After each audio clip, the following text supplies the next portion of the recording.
the entire city as it was, except obviously the roofs that had collapsed. But more intriguing are the things that they found in the ash. The ash is porous. Water filters on through the ash, and all organic matter decomposes. So as they're digging through the ash, they found cavities in the ash.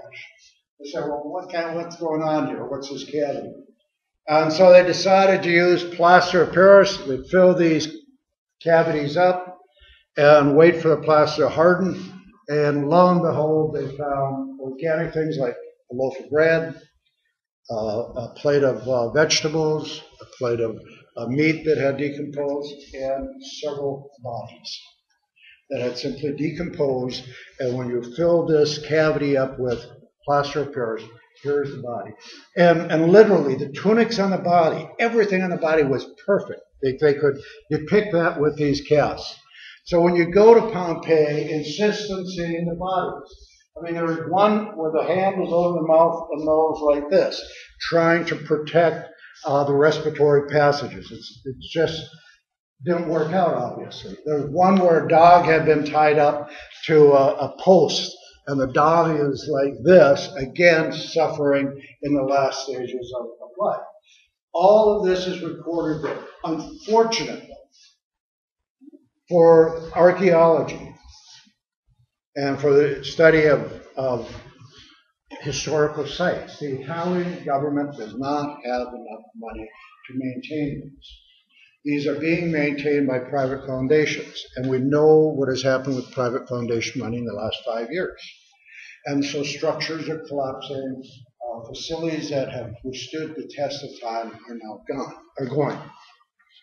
All right, so during this event, there were 2 cities that were covered.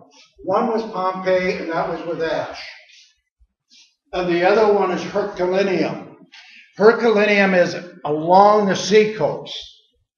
And this is where Naples is located.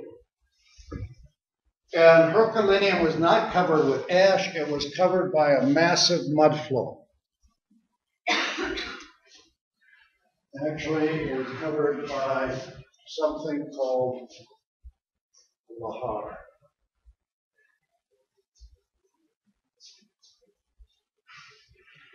Lahar is a mixture of tremendous quantities of water and tremendous quantities of volcanic ash.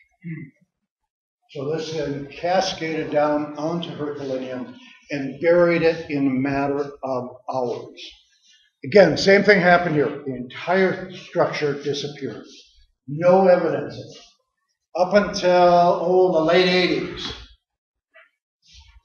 Naples was beginning to redevelop its coastline, the new docks, and they ran into these same kinds of structures.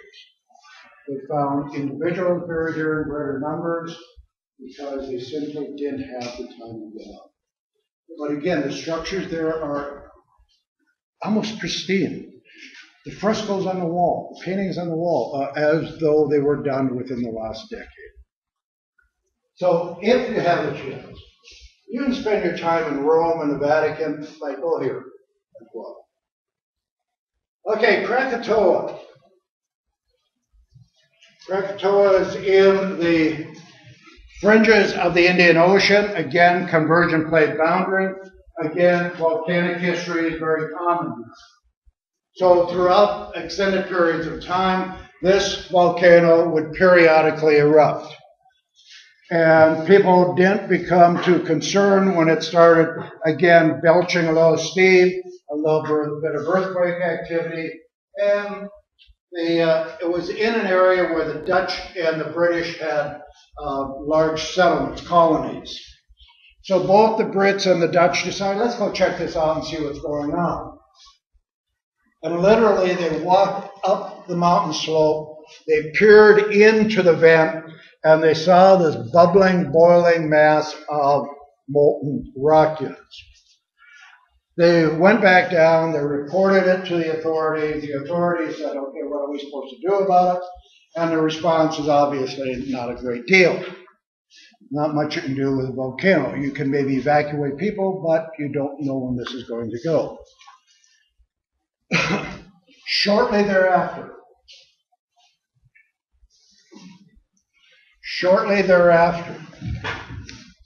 the volcano became far more active. And all of a sudden, there were massive explosions. I mean, massive explosions. These explosions were heard 4,800 kilometers away. This is along the eastern edge of the Indian Ocean, Indonesia area, the islands there, very close to the island of Bali. Okay, these explosions were heard 4,800 kilometers away. Now, 4,800 kilometers is the distance between New York and LA. So literally, when this thing went off, it went off in a bang.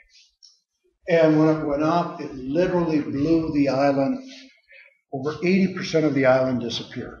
Literally, just wiped it out. And there weren't 36,000 people on the island, there were only a few hundred. But it created a massive tsunami. And the coastlines in these areas had villages. Every island had a village near the coastline. 36,000 people perished. The noises were so intense that the army post in northern Australia thought they were being fired on by an unseen vessel out in the ocean. I mean, this is how intense that noise was. What had happened there is the mountain fractured.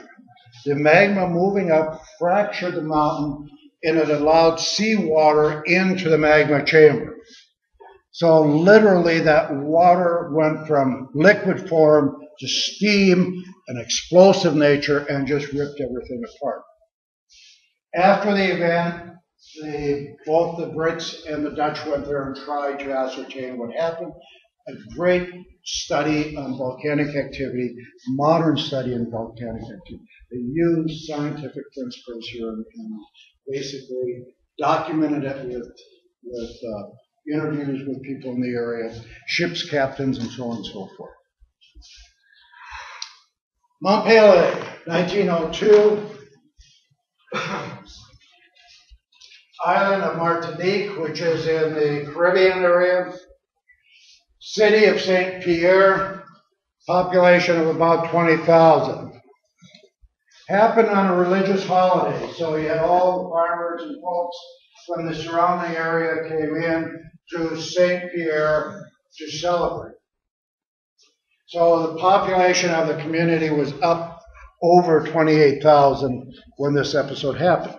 Again, same thing as before. A little bit of rumbling, a little bit of steam, a little bit of ash, and no big thing. It was common in this area, and they didn't worry about it. Again, in the Caribbean area, there are active volcanoes going on. Costa Rica, for instance, has 4 active volcanoes in a country smaller than Wisconsin. And you go there and you witness this, you feel the rumblings, you see the steam, and you say, wow, isn't this spectacular? And you hope that it doesn't go up. Well, do something here.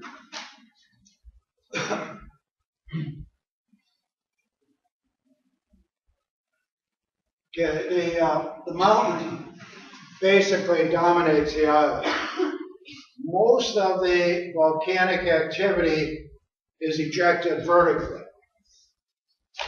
Again, you have this magma chamber down below.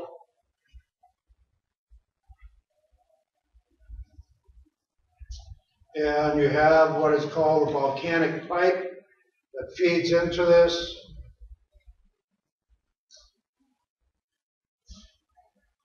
That's the normal situation. Well, occasionally what happens during the last volcanic episode, there'll be a plug of solidified lava in this area. It's basically lava or magma that is solidified in the pipe.